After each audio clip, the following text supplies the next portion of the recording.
Ouais, salut! Tchac, tchac. Je te montre, petite routine matinale, le moment. Là, parce que je vais à la piscine, je fais des longueurs à côté. J'allume l'encens, j'ai mon eau, ma tisane, mon café.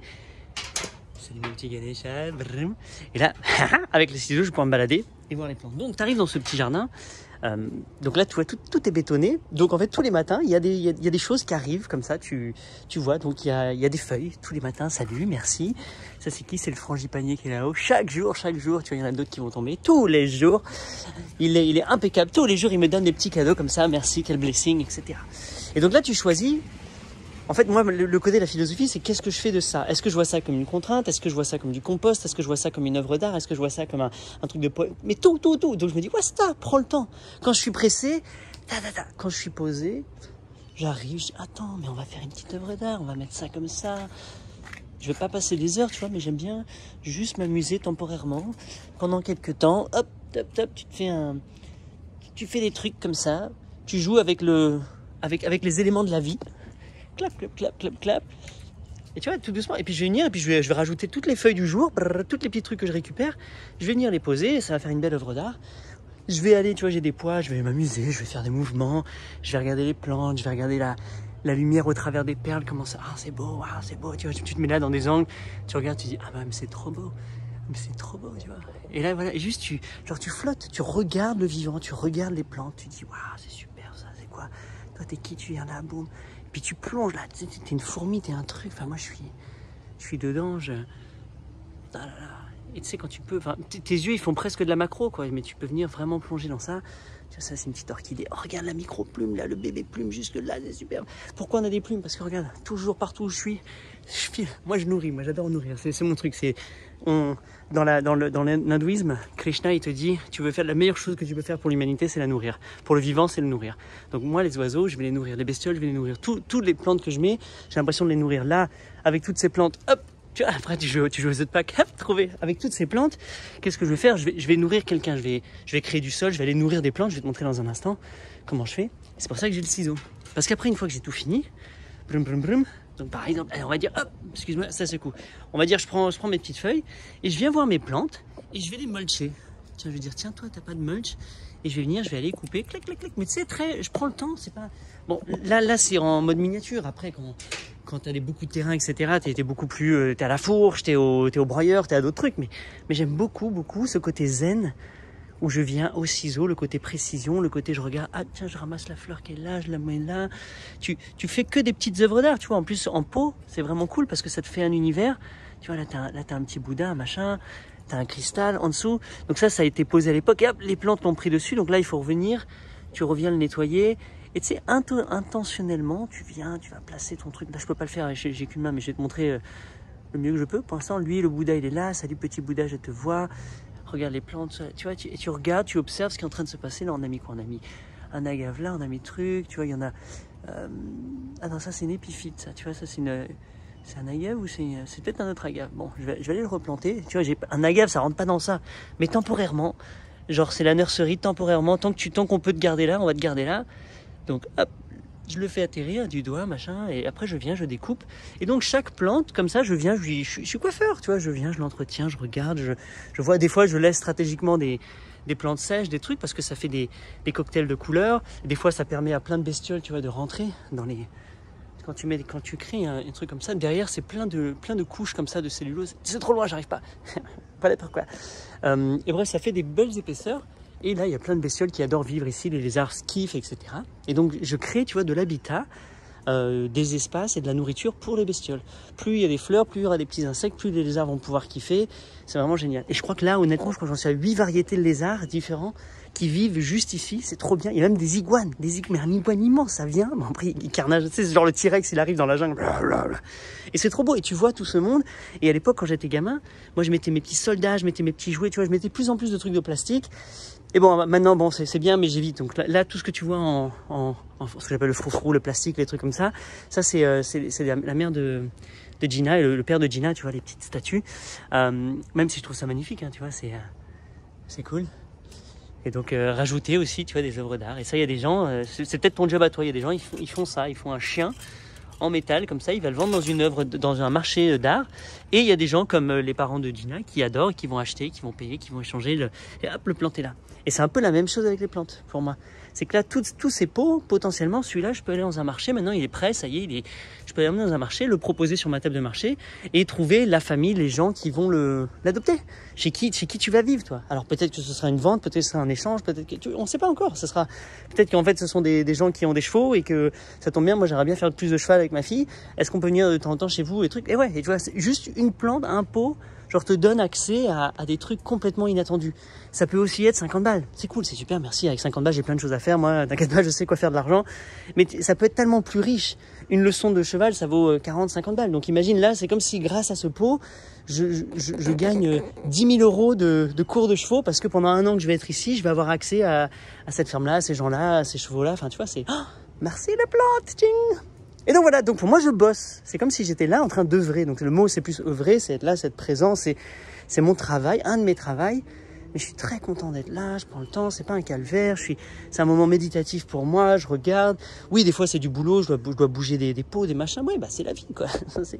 J'aime bien moi faire ces exercices. Après comme un couillon, je vais aller prendre des poids. Bah non, je prends des pots, allez, je les secoue. je les envoie. Oh, regarde ça, comment c'est beau. Ah, ça c'est tout dur. C'est des broméliades.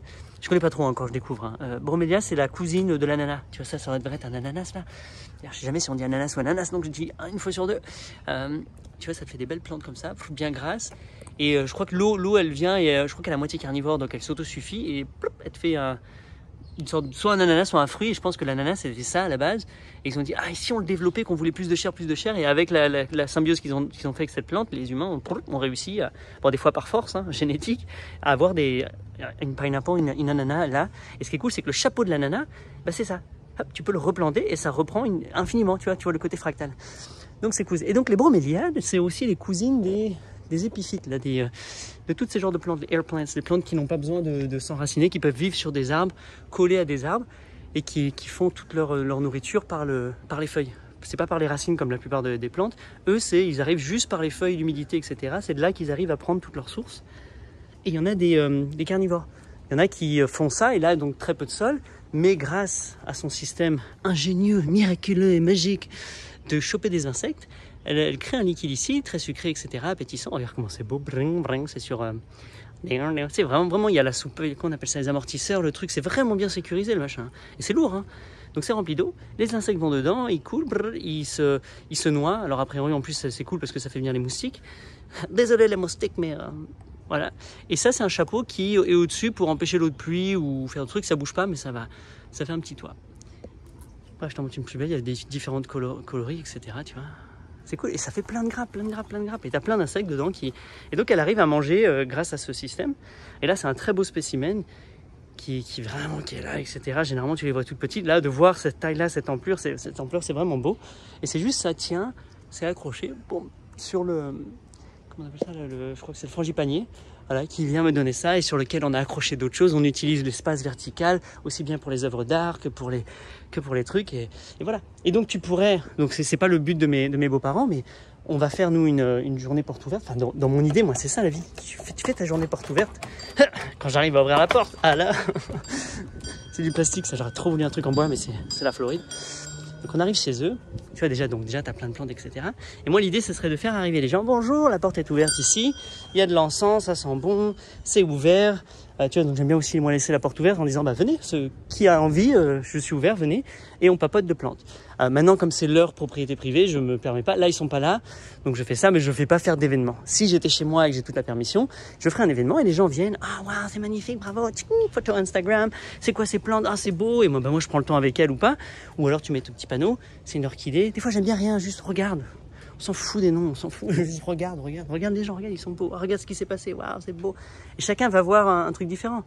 Il y en a, ils vont voir le côté métal, le côté ça, machin, et tu regardes et tout. Et là, j'ai un coup de cœur. Bouh, c'est suicidé. Tu vas faire que je la refais, celle. En direct, c'est cool. Oh, j'ai du travail encore aujourd'hui. C'est trop cool. Ouais, je vais la refaire, je vais la réinstaller. Et j'ai un coup de foudre pour celle-là.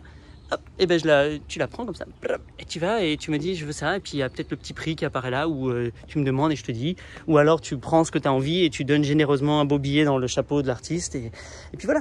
Mais l'idée pour moi c'est c'est de, voilà, de faire du one-on-one, de papoter, de te raconter ce que je sais de ces plantes, etc. Tiens, il y a Bouddha, viens, on fait. Ça te dit de faire une petite prière au nom de Bouddha? Ah, merci, gratitude.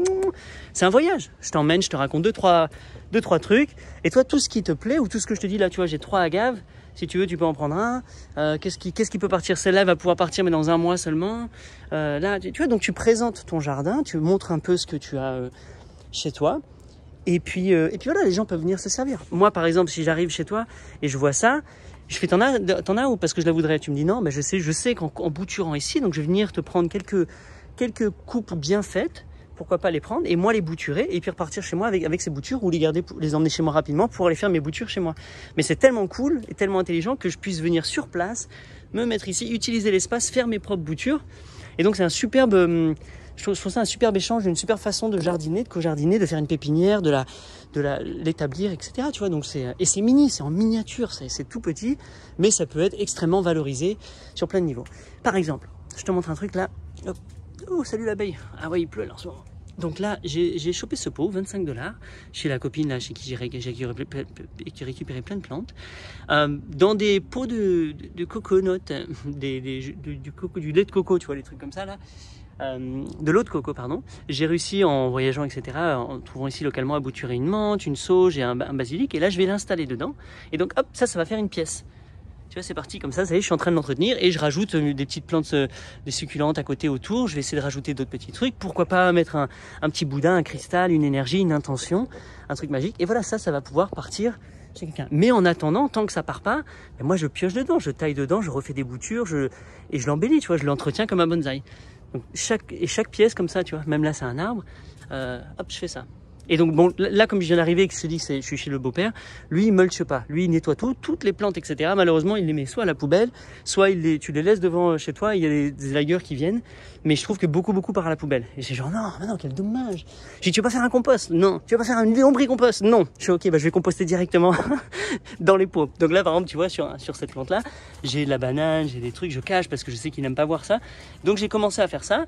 Ça commence à créer des champignons, des machins, c'est super, ça crée du sol, ça va enrichir tu vois, on va recréer du sol vivant ici. Donc peu importe la qualité du sol ici, je suis persuadé qu'avec la plante, qu'avec l'effort que je vais faire, l'intention, l'amour, je vais embellir ce sol-là, ça va être riche et peu importe où il va être implanté, la biologie va se diffuser, etc. Idéalement, je peux faire mon lombricompost ou un compost et je pourrais venir... mais il y a des gens qui vendent des sacs de compost, donc j'irai acheter des sacs de compost et puis ça suffit amplement, tu vois. À défaut, je fais ça, mais je composte directement sur place. Je composte, je mulch et je mets aussi, tu vois, j'installe aussi d'autres plantes qui vont couvrir. Comme ça, tout est couvert et après, il n'y a plus besoin de mulcher, c'est juste tout le mulch est sur place.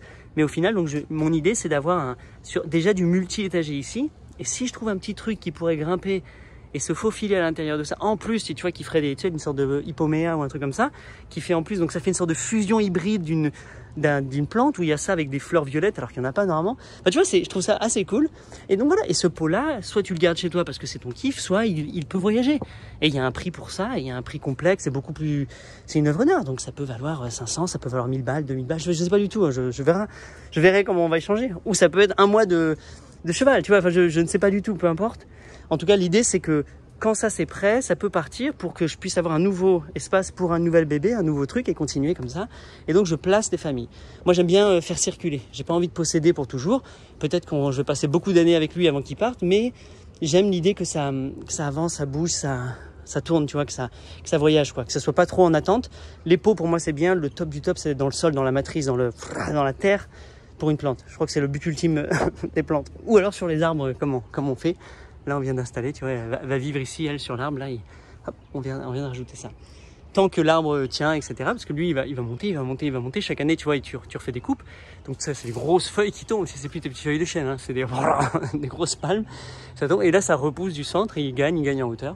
Et un jour, il y a un ouragan qui va venir et qui va le faire tomber. Et puis voilà, enfin, ça fait partie du cycle du vivant. Comme toutes ces plantes que je prélève. Ça, c'est cool aussi. Ça, c'est une sorte d'oiseau du paradis, mais ça fait, je crois, hein, j'ai des sortes, ça ressemble à des langoustes, je crois que ça s'appelle lobster. Et donc la fleur doit faire une fleur particulière qui a l'air d'être une langouste, du coup. Et ça se répand facilement. Elle est dans un gros pot, tu vois là. Mais de là, regarde, c'est trop cool. Elle est en hauteur, hein, tu vois, elle est en hauteur sur, je sais pas, 50 cm peut-être ou 30, 40. Elle est là et elle a réussi à redescendre et à ressortir sur les côtés. Et donc elle s'est complètement invitée, elle a réussi, elle s'est mise ici. Donc là j'ai tout enlevé, bloum, bloum, bloum, bloum, bloum. On a mis les nouveaux pots, les nouvelles personnes, donc pour la garder dedans. Et tout ça c'est des bébés. Et on a fait 3-4 lots de bébés qui peuvent partir dans un seau avec d'autres plantes. Donc il y a déjà dans chaque seau. Je vais te montrer les seaux là. Dans chaque seau, j'ai déjà deux ou 3 plantes. C'est-à-dire que c'est pas juste un arbre, c'est déjà en polyculture. Et surtout ça, c'est à replanter chez quelqu'un. Donc la personne, elle va prendre le lot. Si tu veux prendre qu'un arbre, c'est bien, mais bon, il n'y a pas de problème. Mais je préfère qu'elle prenne le lot, comme ça, tu as 3 plantes à planter, hop, avec ton seau. Enfin, je trouve le système vraiment, vraiment cool, ça marche super bien. Et en attendant, elles font leur vie, elles poussent, tu vois, je les mulch, je jette mon mulch tous les jours dedans. Je les nourris, j'en profite aussi pour faire des petites boutures d'autres choses. Tant que j'ai de l'espace, je peux mettre. Là, par exemple, je mets des orchidées sauvages, des orchidées de terre en attendant, que je vais pouvoir enlever au dernier moment. Ou eux, si ça reste, ils vont pouvoir l'intégrer en plus chez eux. Donc le lot s'amplifie à chaque fois. L'idéal, c'est que ça reste pas trop longtemps comme ça, parce que la place est limitée, etc. Donc il faut que ce soit en maturité, que les racines commencent bien à prendre à se mettre. Et là, il faut que ça circule. Donc si je le vends pas, je préfère au moins le filer, le mettre quelque part, proposer gratuitement sur un rond-point ou illégalement. Et puis voilà quoi. Bon, allez, je crois que je vais finir cette vidéo. J'espère que tu kiffes la balade. Je vais continuer ça. Je vais faire mon tour, je vais faire ma gym, je vais faire mon yoga, je vais mettre de la musique, je vais écrire, je vais ensuite aller nager. Enfin, la vie est belle, tu vois, c'est cool. Et peut-être, si je suis motivé, je me fais une petite partie de... Allez, je l'ouvre, comme ça au moins ça veut dire que je suis motivé. Et je vais me faire une petite... Donc c'est cool. Allez, vive la vie. Ciao.